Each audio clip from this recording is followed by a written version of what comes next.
Alright guys, so as discussed, we're firstly going to start off with the time and sales, and essentially all that is it's just showing you the transactions with a timestamp, and that's why it's called the time and the sale, basically the sale of the transaction.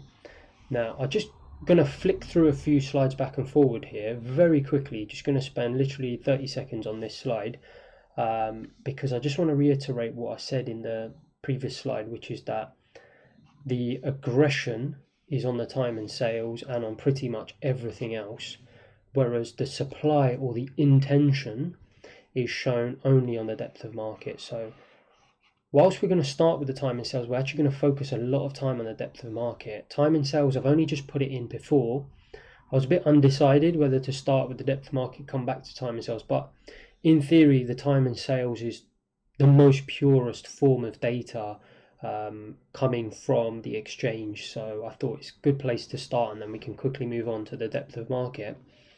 But essentially, just to reiterate, the difference between the aggression and the intention is, if you think about the best example is the ones we gave before. So with the, say, hairdressers, you can almost think of the supply, the availability of hairdressers willing to cut your hair.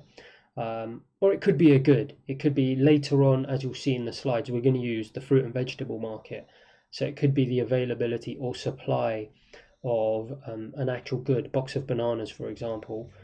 So that's the intention, right? That we're not going to actually see that on the time in sales, but what we will see is the other side of that. So if you think about it, that's supply, but the price is going to be set where demand meets that supply. So if there's actual people coming and aggressively buying and selling, you're going to see that on the time and sales.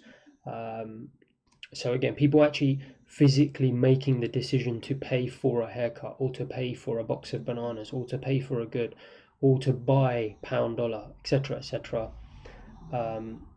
Now, it may seem a bit ridiculous that I'm using all these real life examples, but what you got to understand is, and I keep saying them because I don't hear anyone else saying it, is that there is no difference.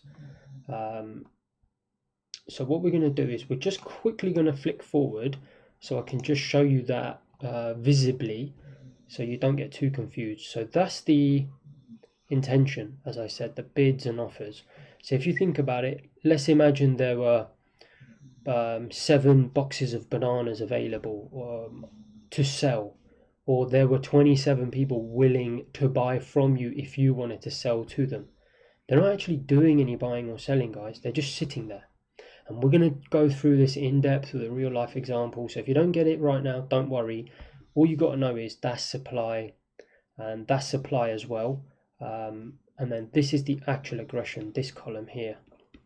So you can see here 2 people lifted, 2 people bought, 8 people sold here at this price. So this is what the time and sales is showing us. The buying and selling actually going on, and then the price. So like I said, guys, if you don't get this immediately, don't worry too much. We're going to go over it again and again and again. And don't forget, if you're in a professional trading environment, they're going to spend a significant amount of time showing you this again and again and again until you understand it. Because I know it's not easy to get it whilst you're watching this, me just waffle on. Is actually what I'm trying to do is just set the scene a little bit, and then in time when you go and do this yourself, and I'm going to show you how to do it, and you watch it, I promise you it's going to become like second nature, like the back of your hand. So it was important I showed you that depth of market, just so you know exactly what these columns are. So what's actually happening is, we called it the time and sale. So if it's pound dollar, now you got to remember, guys, this is the futures market, okay? So there's an exchange in between. Go back to module 1 if you need to refresh yourself about what the futures market is and how it actually differs ever so, well, slightly to the foreign exchange spot market. Obviously in the spot market you've got a similar function, but there's no exchange in between.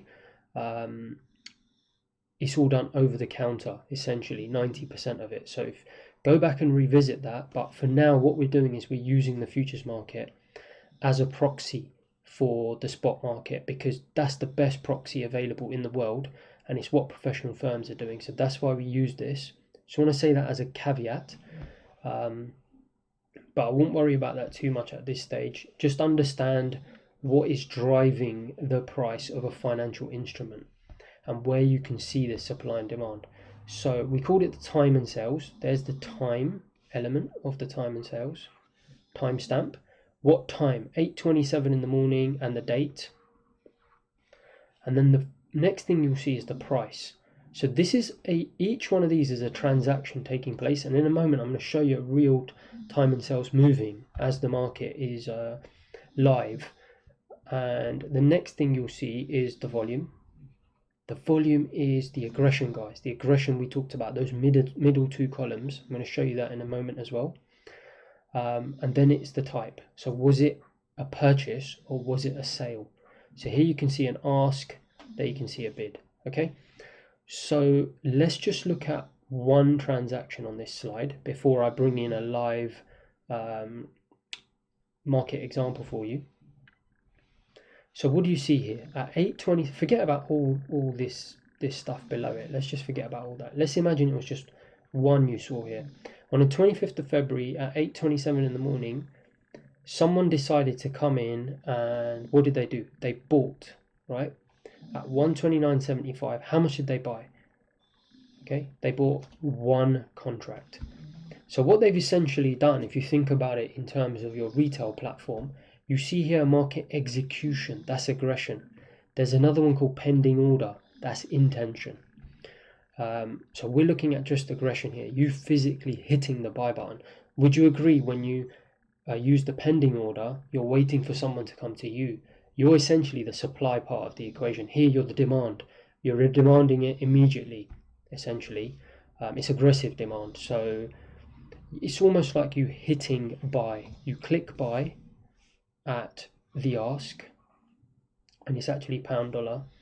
And when you hit buy, it comes up. So people in a professional environment will be able to see that. Now, obviously, they're not going to be necessarily interested in single contracts, but there'll be significant. I mean, here it was a quiet time in the market, so there were just 2, 3, 4 contracts being bought. But sometimes you'll see major aggression, and actually, without getting too complicated at this stage, it's to do with the way the algorithm works at the Chicago Mercantile Exchange, who's responsible for currencies. Now, obviously, there's many different exchanges in the world, but what they're doing is they don't actually show you block orders. So even if this was one person, they'll split it out against people sitting on the bid and offer. Now, that's all I'm going to say at this stage, because I'm going to end up confusing people because it's so early on. We can come back and revisit that time and time again as the course goes on, but essentially they're not blocking those up, and there are firms and companies out there, and I can also develop that on my platform where I can create an algorithm to bring those orders together. But for now, all you got to worry about is that on your retail platform, as we talked about, you're only seeing information 1 and information 2. This is information 3 and 4. So we haven't got on to 5 and 6. In fact, I labeled this, I believe I labeled it 5 and 6. Do apologize. But essentially, it's 2 pieces of extra information that you aren't seeing on your retail platform. Okay, so it's this aggression. So now let's go on and see a live example, and hopefully that will make more sense to you.